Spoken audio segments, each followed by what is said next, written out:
Assalamualaikum warahmatullahi wabarakatuh. Baiklah, kali ini kita akan membahas materi kesetimbangan kimia. Sebelum belajar, tak lupa kita ucapkan Bismillahirrohmanirrohim agar mendapat kemudahan memahami materi kali ini. Amin, amin, ya robbal alamin. Langsung saja, reaksi kimia. Nah, reaksi kimia ini berdasarkan arah reaksinya akan dibagi menjadi dua, yaitu reaksi searah irreversible dan reaksi dapat balik atau reversible. Nah, kita bahas reaksi searah atau irreversible. Reaksi searah adalah reaksi yang berkesudahan. Mengapa? Karena jika salah satu zat reaksi habis, maka reaksi akan terhenti. Contohnya, A ditambah B menjadi C ditambah D. A ditambah B adalah pereaksi, sedangkan C ditambah D adalah hasil reaksi atau produk.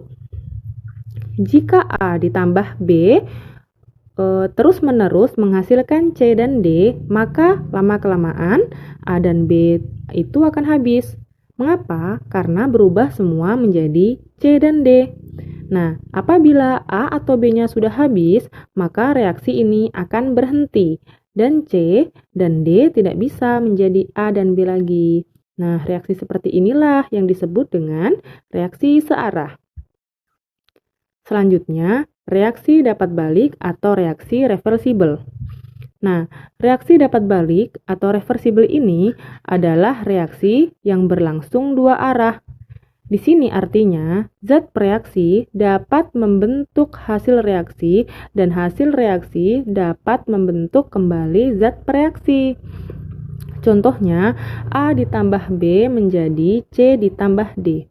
Nah, sekarang coba lihat antara contoh yang irreversible dan contoh reversible. Apa pembedanya?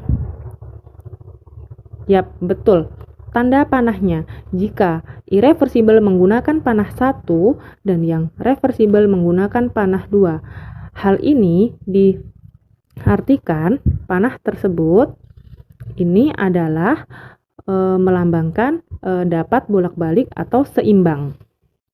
Nah, pada kesetimbangan inilah reaksi yang terjadi adalah reaksi reversible, yaitu reaksi bolak-balik. Selanjutnya, kita akan membahas tentang karakteristik kesetimbangan atau ciri-ciri kesetimbangan. Yang pertama, yaitu bersifat dinamis. Nah, apa itu bersifat dinamis? Nah, bersifat dinamis ini yaitu reaksi yang terus-menerus berlangsung. Zat reaksi berubah menjadi zat produk, kemudian zat produk berubah menjadi zat pereaksi. Lalu, yang kedua yaitu laju reaksi. Nah, laju reaksi pembentukan produknya ini sama dengan laju reaksi pembentukan zat pereaksi. Kita lihat contoh, A dan B, A ditambah B menjadi C ditambah D. Maka C ditambah D bisa menjadi A ditambah B. Selanjutnya, yang ketiga yaitu konsentrasi produk tidak berubah selama kesetimbangan. Maksudnya adalah saat keadaan setimbang, konsentrasi akan selalu tetap atau tidak berubah. Yang keempat, yaitu kesetimbangan terjadi pada sistem tertutup. Kita ibaratkan kita sedang memasak air tanpa kita tutup. Nah, jika kita panaskan air, tidak kita tutup, maka uap air tersebut akan keluar, terus-menerus keluar, sehingga konsentrasinya akan berubah. Nah, ini adalah reaksi irreversible atau yang searah, tidak kesetimbangan kimia. Sedangkan contoh kesetimbangannya yaitu sama halnya kita sedang memanaskan air, namun kali ini ditutup. Nah, saat kita memanaskan air dan wadah kita tutup, maka air yang menguap tersebut dan reaksi penguapan air itu akan sama dengan reaksi pengembunan atau zat pembentukan air kembali. Jadi, air yang menguap menabrak penutup tersebut dan akan jatuh ke bawah lagi dalam wujud air. Jadi, reaksi yang terjadi pada proses memasak air dalam wadah tertutup ini akan terus-menerus dari air menguap kembali menjadi air dan konsentrasi akan tetap. Selanjutnya, yaitu jenis kesetimbangan. Sebelum mengenal jenis kesetimbangan, kita harus mengetahui wujud zat terlebih dahulu. Terdapat 4 wujud zat, yaitu solid, liquid, aqueous, dan gas. Yaitu solid, liquid dilambangkan dengan L, aqueous, dan AQ, dan gas. Nah, perbedaan antara liquid L dan aqueous yaitu jika aqueous biasanya sudah diencerkan terlebih dahulu dengan H2O atau air. Jadi pada aqueous ini sudah tidak murni lagi. Nah, jenis kesetimbangan yang pertama yaitu kesetimbangan homogen. Dari katanya homogen, kita sudah tahu bahwa biasanya wujudnya itu homo atau satu. Nah, pengertiannya yaitu kesetimbangan yang di dalamnya terdapat zat dengan wujud yang sama. Contohnya, N2 gas ditambah 3H2 gas menjadi 2NH3 gas. Di sini berarti wujudnya adalah gas. Ya, benar. Setelah itu, yaitu Fe3 plus aqueous ditambah SCN aqueous menjadi FeSCN pangkat 2 min aqueous. Di sini wujudnya adalah larutan. Ya, betul. Selanjutnya adalah kesetimbangan heterogen. Dari namanya heterogen berarti berbeda. Maka pengertiannya adalah yaitu kesetimbangan yang di dalamnya terdapat zat-zat dengan wujud zat yang berbeda. Contohnya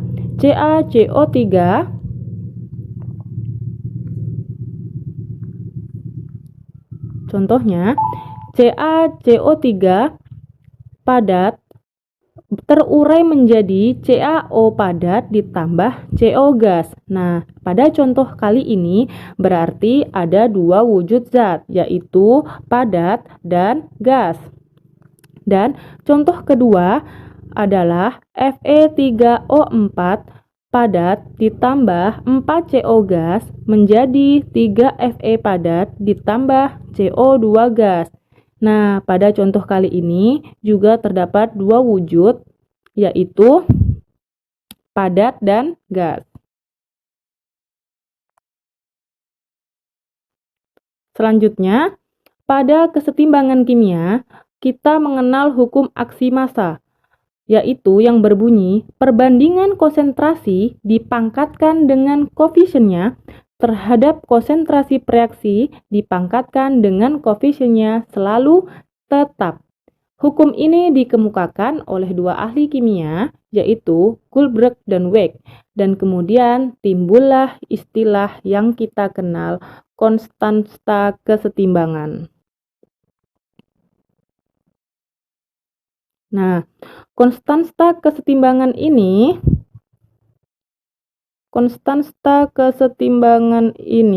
dilambangkan dengan huruf K. Konstansa kesetimbangan ini dilambangkan dengan K. Nah, pada konstansa kesetimbangan ini terdapat dua bagian, yaitu yang pertama adalah konstansa kesetimbangan berdasarkan konsentrasi Kc. Berdasarkan konsentrasi dilambangkan dengan Kc. Nah, wujud zat yang hanya mempengaruhinya adalah aqueous dan gas. Nah, di sini perlu digarisbawahi bahwa wujud zat yang mempengaruhi Kc adalah hanya aqueous dan gas.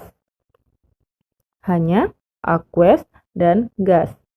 Nah, kita masuki contoh. N2 gas ditambah 3H2 gas menjadi 2NH3 gas. Maka rumus Kc adalah hasil reaksi dibagi per reaksi dipangkatkan dengan koefisiennya.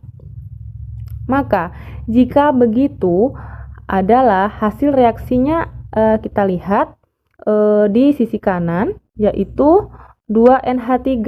Kita buat dengan kurung siku atau sering kita sebut dengan konsentrasi. NH3 dipangkatkan koefisiennya. Koefisiennya ada 2. Ya, betul. Maka menjadi konsentrasi NH3 pangkat 2. Selanjutnya, per reaksi. Per reaksinya kita masukkan N2. Konsentrasi N2 dikali konsentrasi H2 pangkat 3. Karena H2 mempunyai koefisien 3. Contoh selanjutnya, CaO padat ditambah CO2 gas menjadi CaCO3 padat. Maka sebelumnya harus kita ingat bahwa pada Kc ini dipengaruhi hanya dalam wujud larutan dan gas. Jadi padat tidak, sehingga padat kita abaikan. Maka tadi Kc kan hasil reaksi per reaksi. Hasil reaksinya kita buat 1, kemudian per CO2 yang berbentuk gas tadi, konsentrasi CO2. Agar lebih mudahnya dan gampang diingat, Kc kita dapat menggunakan rumus sederhana, yaitu kanan per kiri. Jadi yang kanan yang di atas atau hasil reaksi per kiri per reaksi yang di bawah. I got supplies. Selanjutnya, konstansa kesetimbangan berdasarkan tekanan Kp.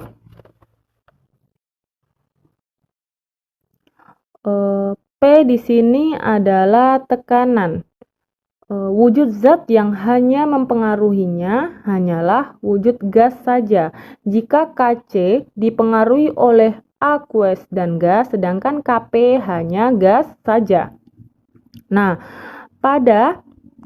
untuk mencari P menggunakan rumus jumlah mol gas X per jumlah mol total semua gas dikali dengan tekanan total. Kita masuk contoh.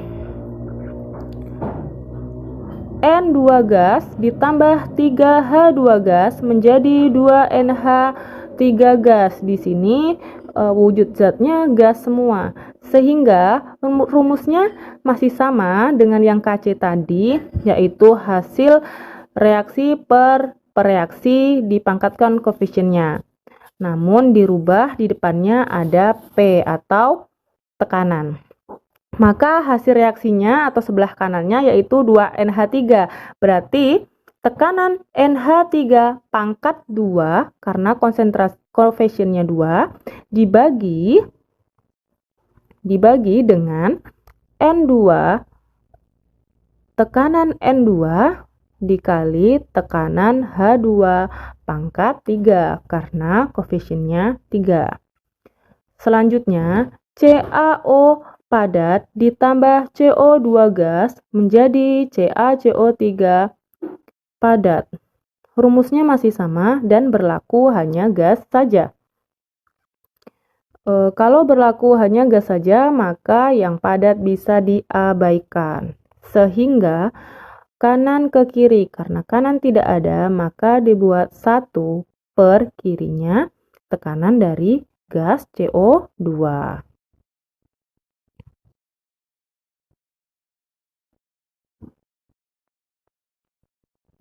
Hubungan antara Kc dan Kp.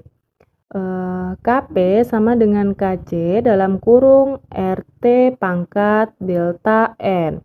Kita ketahui R adalah tetapan gas universal dan T adalah temperatur. Sedangkan delta N adalah dapat dicari menggunakan rumus jumlah koefisien ruas kanan atau hasil reaksi dikurang jumlah koefisien ruas kiri atau pereaksi. Nah, jika jumlah koefisien hasil reaksi sama dengan jumlah koefisien pereaksi, maka N sama dengan 0. Kemudian, maka Kp sama dengan Kc. Kita masuk ke contoh soal. Tentukan rumus Kc dan Kp berikut. Fe2O3 padat ditambah 3CO gas menjadi 2 Fe padat ditambah 3CO2 gas.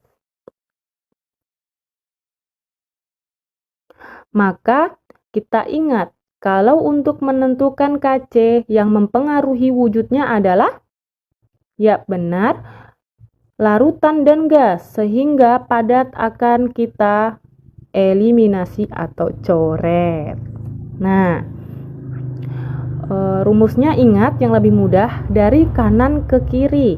Nah, makanya yang ada di sebelah kanan adalah CO2 dengan koefisien 3. Maka kita buat konsentrasi CO2 pangkat koefisiennya, yaitu 3, dibagi konsentrasi CO di pangkat koefisiennya, yaitu 3. Nah, pada Kp, kita ingat bahwa wujud zat yang mempengaruhi pada Kp adalah hanya gas saja. Maka, tekanan, rumusnya masih sama, hasil reaksi per reaksi atau kanan ke kiri lebih mudahnya. Nah, berarti tekanan CO2 pangkat 3 dibagi tekanan CO pangkat 3.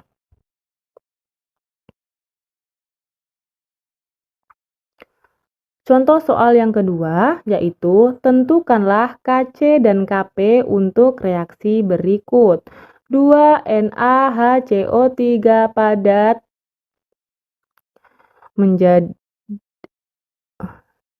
diuraikan menjadi Na2CO3 padat ditambah H2O liquid ditambah CO gas. Maka Kc-nya adalah, kita ingat kembali, Kc adalah larutan, aqueous, dan gas. Maka padat tidak termasuk. Yang padat kita coret supaya tidak bingung. Nah, hanya ditinggalkan CO. Maka jadi Kc-nya adalah konsentrasi CO2. Oh iya, tadi ini CO2, Bu. Hanya konsentrasi gas saja yang bisa rumus Kc-nya. Nah, pada Kp, yaitu sama, hanya gas saja, maka yang dapat pada Kp-nya yaitu tekanan CO2 saja, karena wujudnya hanya gas. Dan karena CO2 hanya satu-satunya gas, maka merupakan menjadi P total juga untuk kali ini.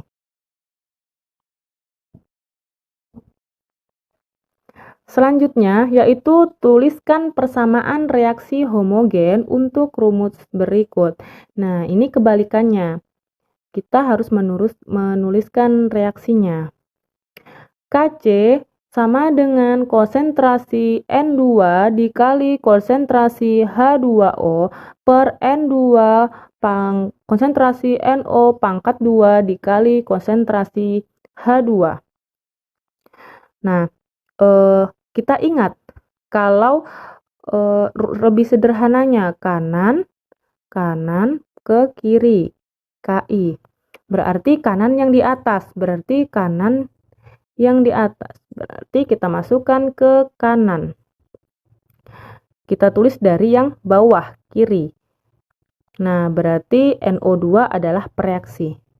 2NO, karena kita buat 2NO, karena pangkat 2 adalah melambangkan koefisien, 2NO ditambah H2 menjadi, masukkan yang atas, kanan, yaitu hasil reaksi. N2 sama dengan ditambah H2O. Seperti itu.